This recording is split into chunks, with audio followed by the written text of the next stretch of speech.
Hello everyone, this is Tim, and this is going to be a video response to Jeremiah, aka Meta Rockwell, Ghoster74, and now Adventure Story Games, and I'll put a link down to this channel below. The questions he asked were a little hard to understand, Jeremiah. I kind of was trying to figure out what you were trying to get at, but hopefully I'm answering the questions you asked. The first question is, how do you see yourself as a gamer if you were looking at yourself as an outsider, someone who wasn't a gamer? And that's kind of a tough question. It's something that I think I experience at work sometimes when I bring in RPG books to read. A lot of people don't really know what I'm doing. A lot of times people won't even ask me what I'm doing because I think they're just a little weirded out by what's going on. But I try to explain it to them. I try to use things like movies and stories, novels, that sort of thing, entertainment. And I think sometimes people get close to understanding, but I think RPGs are one of those things that if you just don't do them, you don't experience them, I don't think you really understand until you're in the chair around the table talking to your friends. So, but I think sometimes people just think I'm weird. They think I'm eccentric. I think they think that oh, okay, well, he's not doing anything bad, but he's just a little off, a little out there, a little off the beaten track. And to be honest, I think that's part of what what appeals to me as a gamer, is that I'm not part of the larger herd. I I don't really plop myself down in front of the TV and zone out and things like that. A lot of the other forms of entertainment that are out there, sure, I imbibe of them sometimes, but I'm not a heavy user like I am of RPGs. So, I spend a lot of time with actually playing games, prepping games, doing videos about games, watching videos about games, reading blog posts and forum threads, and all these things that I do that are related to role-playing games. Spending time on world building, etc. And I often think, like, if you would compare like me to like an average guy or something, we'd have a lot of differences. But I think many of those differences are good ones. Uh, I I get to be creative, and I think people sort of look at that. I think in a lot of ways is the way that professors looked at Tolkien. He was a bit out there. Some of them call him a bit mad, maybe perhaps, because of the stuff that he was into, what he was doing on his free time that other people didn't do. But I think we sort of march to the beat of our own drummer. We do our own thing. We enjoy ourselves, and I think people see that as well. I think they see that we're having a good time, that we're laughing and smiling, and uh, I think sometimes people are a little bit envious. I don't know.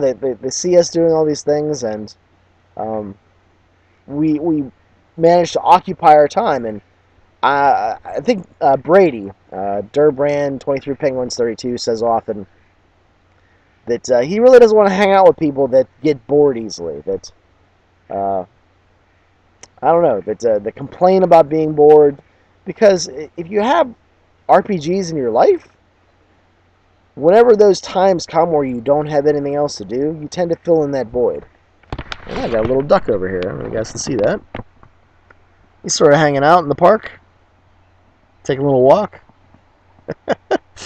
But yeah, I think people see us as a bit odd, off the beaten track. But that's not necessarily a bad thing. All right, let's get to the next question. Number 2. What does gaming role-playing mean to me, and what does it mean to be a gamer? Uh, what does it mean to me? I think I kind of addressed this a little bit in my RPGs in my brain video. I'll put a link down to that below if I remember. But it does mean something to me. I think it's improved my life. It's helped my shyness, my introvertedness to some degree. It's broken me out of my shell. And it's gotten me to experience many things that I wouldn't have been able to experience in my own life. All of these various scenes and encounters and settings that we incorporate into our gaming sessions. All those things that I've it's almost like I've been there myself. And I think it's almost like I've heard studies done that sometimes the brain doesn't realize what's real and what's not, and that's not necessarily like in a psychological sort of you can't differentiate between reality and fiction, but the experiences we go through change us. Experiences you go through in real life change us, and I think it's easy to see that being a hero, being a villain, being a complete asshole, being someone who's nicer than yourself, someone who has different traits than yourself. All of these things, I think, improve a person over time.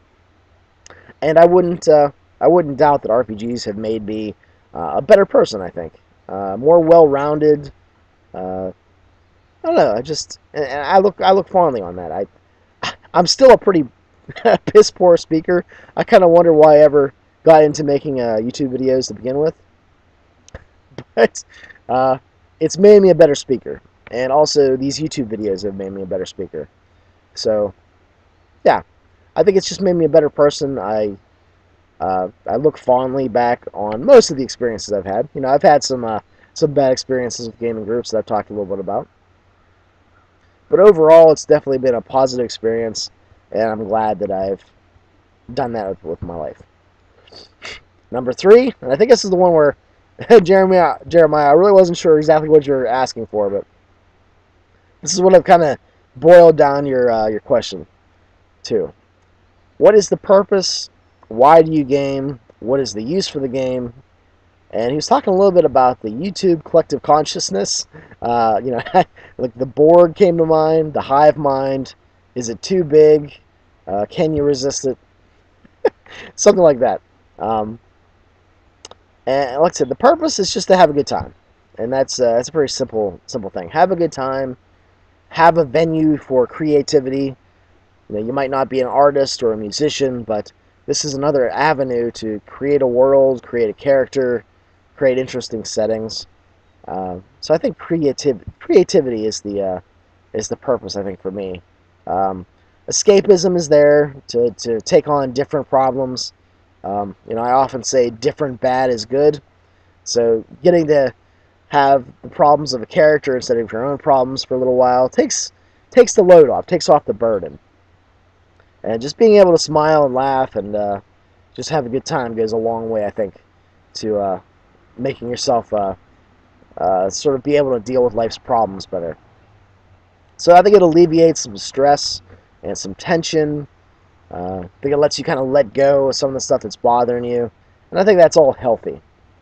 As far as the collective consciousness, the Borg, resistance is futile of the YouTube community.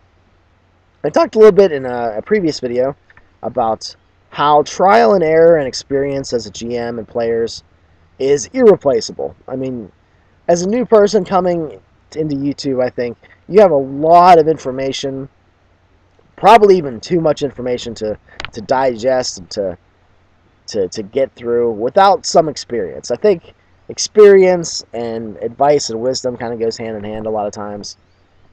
I know I'm a heavy user of the YouTube here. I've listened to a lot of you. I've commented and talked to a lot of you, and I've learned a lot of things.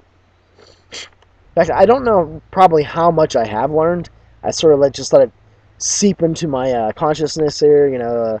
Some of my brain matter and neural pathways, I'm sure, have been changed by all your videos.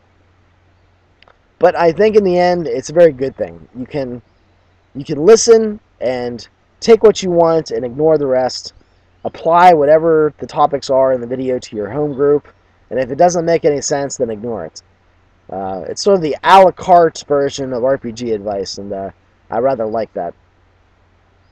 So I hope that in some way that was a rambling, tired response, Jeremiah. I hope you enjoyed that. I hope it's what you wanted. I'm not really sure, man. It seemed like you were in a kind of a cool philosophical moment in your life when you posted that, and I don't know if us mundane mortals really understood what you were talking about. So I hope I did well. I'm kind of in this weird state of sleep-deprived delirium right now, so hopefully that made some sense. Yeah.